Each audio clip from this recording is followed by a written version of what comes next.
You're driving like you normally do, maybe heading to work or picking up the kids when suddenly you glance down and your dashboard lights up. The ABS light, the traction control light, ESC light, the TCS light, and even the brake warning light all lit up. You are probably freaking out seeing all those lights at once. Well, don't panic, and you don't need to start Googling random forums for answers, and definitely don't start replacing parts without watching this video. By the time we're done, you'll understand exactly what each of these warning lights means, what's triggering them, and how you can turn them off the right way without wasting money. Now let's break it down, starting with what each light really means. First, the ABS light. This stands for anti-lock braking system. It's designed to stop your wheels from locking up when you hit the brakes hard, especially in an emergency or on slippery roads. This light usually shows up as ABS or a circle with ABS inside it. If it comes on, the system is telling you it's not functioning properly. Your regular brakes will still work, but the anti-lock feature might not kick in when you need it. Traction control light. This one usually looks like a little car with squiggly lines underneath. It helps prevent your tires from spinning when you accelerate too fast or drive on wet or uneven roads. It relies on the same sensors used by the ABS to track wheel movement. If it senses wheel slip, it either reduces engine power or applies braking force to regain traction. The ESC light. ESC stands for Electronic Stability Control. This system jumps in to help you stay in control when your car starts to skid or swerve. Say you take a turn too fast or start losing control in the rain. ESC can apply braking to individual wheels to help bring your car back in line. If this light turns on, the system is either actively working or has detected a fault. Brake warning light. This is different from the ABS light. It usually appears as a red exclamation point or just the word brake. This light could mean your brake fluid is low, your brake pads are worn out, or there's something wrong in the hydraulic system. A flashing brake light is serious and needs immediate attention. A steady one still needs checking, but it may not be urgent. Now, how are all these lights connected? ABS, traction control, and ESC all rely on the same wheel speed sensors. They also share the ABS control module.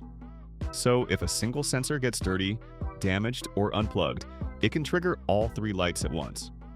It doesn't necessarily mean all three systems are broken. It might just be one common issue causing a chain reaction. Think of ABS as your car's central nervous system.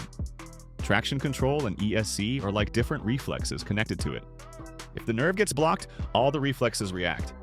So if your dash lights up with ABS, ESC, and traction control at the same time, don't assume it's a disaster. It could be one bad sensor or loose connection behind the whole thing. Now let's talk about the most common reasons why your ABS, traction control, ESC, and brake lights may come on in the first place.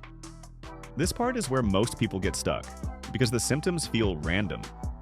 But the truth is, these lights usually follow a pattern. First, a bad wheel speed sensor is by far the most common cause. It's a tiny sensor located near each wheel, and if just one of them fails, it can trip the ABS, traction control, and ESC systems all at once. Dirt, rust, or even a simple crack in the wire can knock it offline. Next, a faulty ABS module. This is the brain behind the anti-lock system. If it goes bad or loses communication with the sensors, your dashboard will light up immediately. Blown fuses are another thing to check. A blown ABS fuse or relay can instantly shut the system down. Low brake fluid is another big one. If your fluid drops below a certain level, the brake warning light comes on, and in some cars, it'll affect the ABS system too. Check your reservoir. If it's low, top it up and see if the light clears. Then there's damaged wiring or corrosion at the connectors. Moisture, salt, or even rodents chewing through the wires can interrupt the signal. If you recently had a tire rotation or installed new tires, tire mismatch could also be a problem. A tire that's slightly different in size or tread can throw off the speed sensor readings, confusing the ABS and TCS systems. Worn brake pads can trigger hydraulic warnings in some vehicles too, especially if the fluid level drops as the caliper pistons extend more. And don't forget about the battery. Low voltage from a weak battery or cold start can confuse electronic systems and cause temporary warning lights. These are the most common reasons and causes. Now the big question, can you still drive when these lights come on? If only the ABS light is on, your brakes will still work, but the anti-lock feature won't. That means if you slam the brakes, your wheels might lock up. It's not ideal, but it's usually not dangerous for daily driving, unless road conditions are poor. If you see the brake light, ABS light, and traction light all on together, then you're possibly dealing with a more serious problem. Your braking performance could be compromised. If the car feels different, maybe it pulls to one side, or your brakes feel delayed, don't wait. Get it checked immediately. So if it is only the ESC or TCS light that is on, it means your car has disabled the stability system. And it will still drive normally, but the risk only increases if you're driving on snow, ice, or wet roads where traction is critical. Bottom line, don't ignore these lights. Some issues can go from annoying to dangerous quickly, especially if they affect your braking system directly. Now let's go through what you can check and fix yourself. Start by checking your brake fluid. If it's low, top it up with the recommended type and see if that clears the warning. Next, inspect all 4 ABS wheel sensors. Look for any signs of dirt, grease, or damaged wires. A dirty sensor can throw off the entire system. Use a basic OBD2 scanner to read any stored codes. Common codes for this issue include things like ESC 500 or CA040. Once you fix the root cause, some systems will reset automatically after driving for a few miles. Check the fuse box. Look for any blown fuses related to ABS or traction control. Now here's when you should not try to fix it yourself. If you have a brake fluid leak, a failing ABS module, or an electrical short, those require a pro. Also, if your scanner gives you advanced fault codes or anything that mentions internal module failure or reprogramming, that's a job for a shop or dealership. Some fixes require special tools and software. Coming up next, I'll break down the average repair costs and give you some tips on how to prevent these warning lights from coming back again. Now let's talk about something everyone wants to know before going near a mechanic. How much is this all going to cost? If your issue is just a bad ABS sensor, you're looking at anywhere from $80 to $250 per sensor, depending on the make and model of your car. A faulty ABS control module is more expensive. That repair can range from around $300 to over $1,000, especially if reprogramming is involved.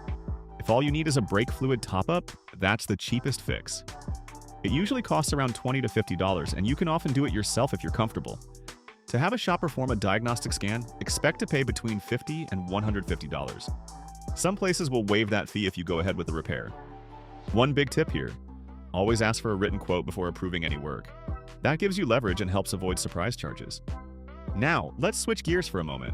What can you do to prevent these lights from coming on in the first place? Start by checking your brake fluid regularly.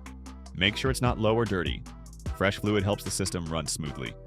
Don't ignore little things like squeaky brakes or a soft pedal. These are early signs that something bigger might be on the way. Make sure all your tires match in size and tread pattern. Mismatched tires can confuse the sensors and set off warning lights, even when nothing is wrong mechanically. If you're getting your brakes serviced, ask the mechanic to clean around the ABS sensor area. A little dirt or grease buildup can mess with the readings. And if your car sits parked for weeks at a time, consider using a battery maintainer. Low battery voltage can cause the system to throw false warnings when you start the car after a long break. Now, what if your light comes on, then disappears? This could be an intermittent sensor issue, or it might be temperature related. Cold mornings can make wires expand or shrink, temporarily disrupting the signal.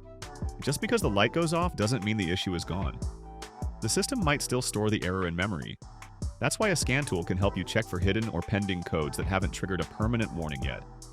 If this video helped you out, do me a favor and hit that like button and subscribe for more helpful guides like this. Also, I'd love to hear from you. Have these lights come on in your car recently? Drop your car make, model, and what happened in the comments. Thanks for watching.